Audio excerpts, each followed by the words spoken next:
To promote an inclusive community, an elementary school in Pennsylvania has installed what they call a buddy bench to ensure that all kids are included in play during recess. Those sitting on the bench are acknowledging that they'd like to be included in play but are too shy to say anything about it. And the kids who are playing at recess will reach out to these kids and include them in the game. This idea was unsurprisingly spawned by a group of fourth graders and made a reality by the local PTA. The school says that since the bench was installed, inclusion has increased tenfold and it's helped their anti-bullying agenda. Okay, now, what is this? Do people realize what a savage, unforgiving environment elementary school is?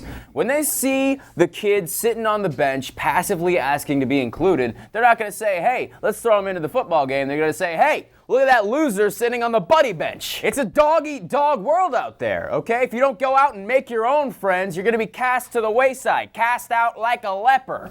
Trust me, it happened to me. You wouldn't see little Porker on that buddy bench. It wouldn't have fixed anything.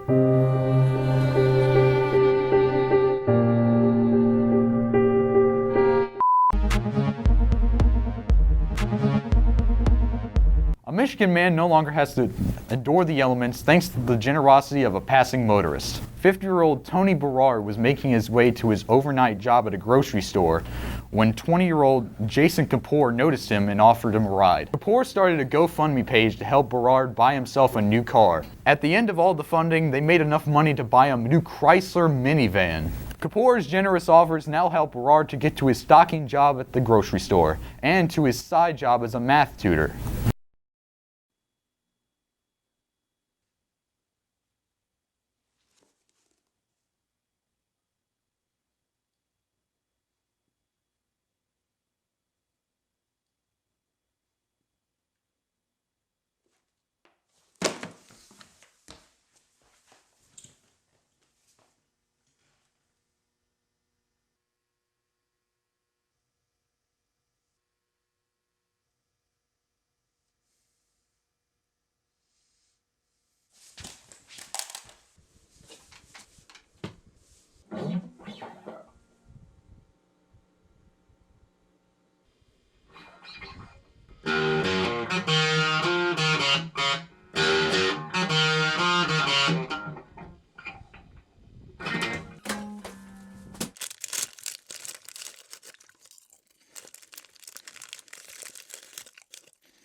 Hey guys, welcome to our newest segment, Walking with Frosty.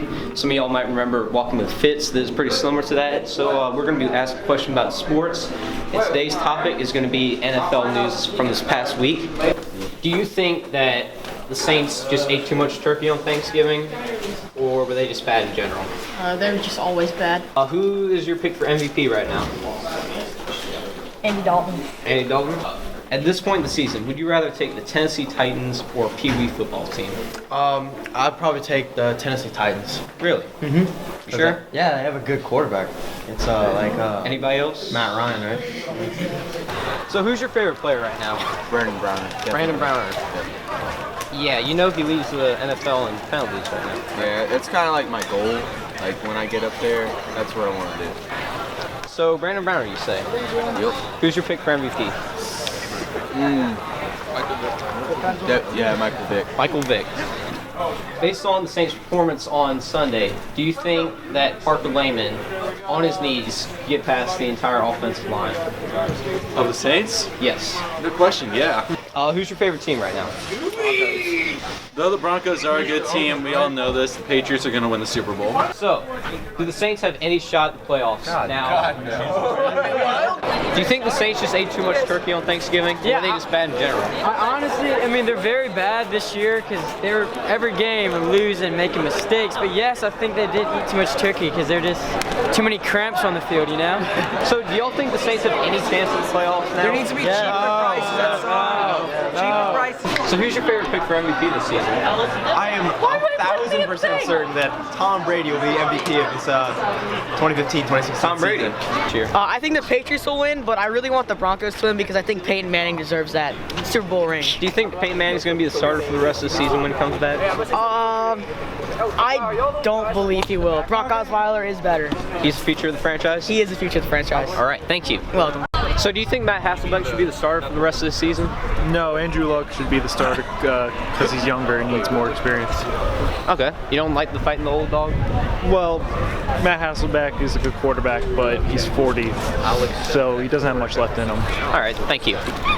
So who do you going to take for the NFC North? Vikings or Packers? I'll take the Packers. Packers, why is that? I love Aaron Rodgers. He's a great quarterback. I think Lambeau Field's an advantage last part of the season, so I've always been a Packers fan, so I'll take them. What about you, Coach Simpson? You gotta go with Vikings on this one. Vikings?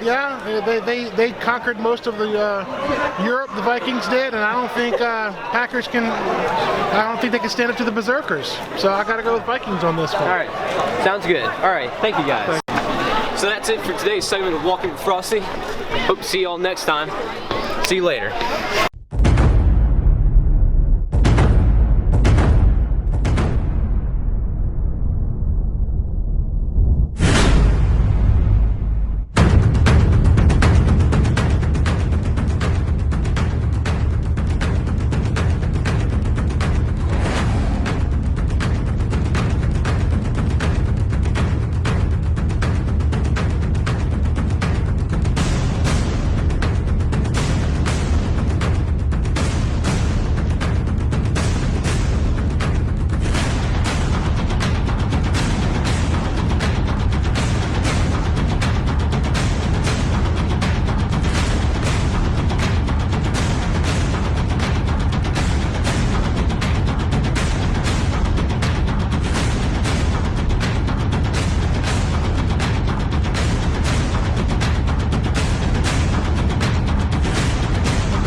A campus favorite has returned to St. Paul's to the delight of the student body and the public alike. The Outsiders. What's your role in The Outsiders? I am Johnny Cade. I am an orderly, which means I'm basically a scrub, you know. I bring out Johnny on the gurney. Buddy Boy is the person that tells the story and is the narrator. He basically writes an essay about it. Yeah. I'm in the burning building. I do the sound, which is the most important role to play, because without me, nothing else can survive. Without lighting, you can't see anything, so you know. They can turn lights on. I'm basically the most important part of the play. Thank you. Well, my role is the assistant and the technical director, so it's my responsibility to keep things running and to make sure that the set is well dressed and ready to go. I'm the lighting designer and master electrician. And how long have you been working for the Marion Players? I've been working with Miss Denny and the Marion Players for about 10 years. Describe both of your roles in the film.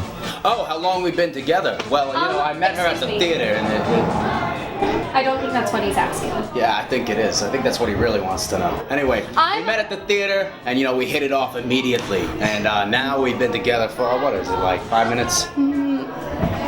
Approximately. Okay. My role is Cherry Valance, and this is Dallas Winston. Dallas Winston, yes, Yeah. I told you my name. I told you the full name. Thank you very much. You clearly care. Don't worry, I forgive you. She cares. It's pretty simple. I'm just in the Rumble. I'm greaser number 5. Beat up some searches, kick them around, run them out of town, simple stuff. I'm a greaser named Tony. I play Randy. He's a Soch, Bob's best friend. He helps antagonize Ponyboy and all of his buddies. I have a epiphany halfway through the show. Just kind of question the society of that day. Just kind of realize that people are people no matter where they come from.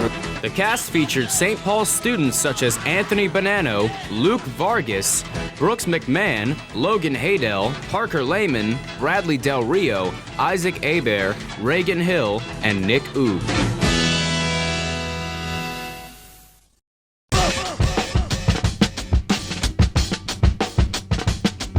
Hello Hello and welcome to Guerilla Wolves Movie News. I'm Parker Lehman. Let's talk about The Hunger Games Mockingjay Part 2, which somehow ended up to be the least epic finale of all time, wasting its cast and budget on a story that's more brood than blood and left me regretting the fact that I'd ever picked up the first book. Now let's talk about The Good Dinosaur. Now going into this movie, I didn't expect much at all because it looked exceptionally kiddie, especially for a Pixar movie, and it seemed more like a cash grab than, a creative venture like Inside Out would be. Not to mention the dinosaurs being animated like Sunday cartoons against a live-action landscape was a little bit off-putting to me, so I had no idea what to expect. And once I started watching the movie, I realized even if I had looked up a synopsis or something to study up on it, I still wouldn't have known what to expect, because this movie is seriously weird and it caught me way off guard. The story doesn't even seem to follow a conventional 3-act structure. It reads more like a Greek epic than your conventional kids movie. And the violence. Ooh, the violence. This movie is almost straight up disturbing, and I'm a little shocked that it didn't get a PG-13 rating like previous violent animated films like 9. I mean, you have animals' heads being ripped off, cute little animals being devoured, and drownings and blood. I mean, it's savage. Not to mention other disturbing elements like a dinosaur that screams horrible words and an out-of-nowhere drug trip scene in a kid's movie. Stop it. And our main character is a dinosaur named Arlo and a prehistoric human named Spot are lost in this unforgiving world, trying to find a way home. And it's honestly pretty investing. And in the final 5 minutes of this movie, it starts following through on everything it's been setting up for the entire movie. Character relationships and all their flaws and everything that's been going on all starts to climax at the exact same time. And it's an emotional sucker punch. And once the credits started to roll, I looked around me and everybody was crying, sobbing, tears.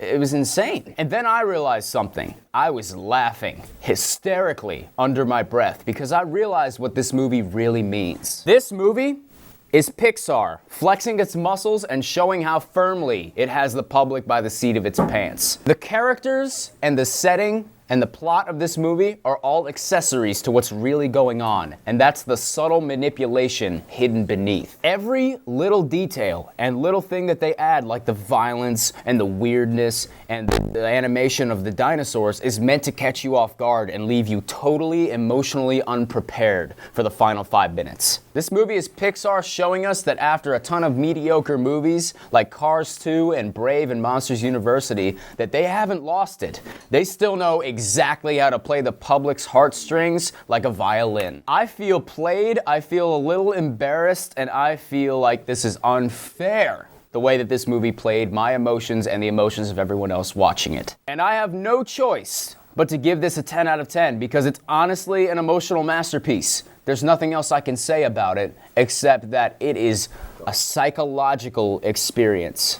You will be shocked the way it manipulates you. Until next time, I'm still in my feelings. What?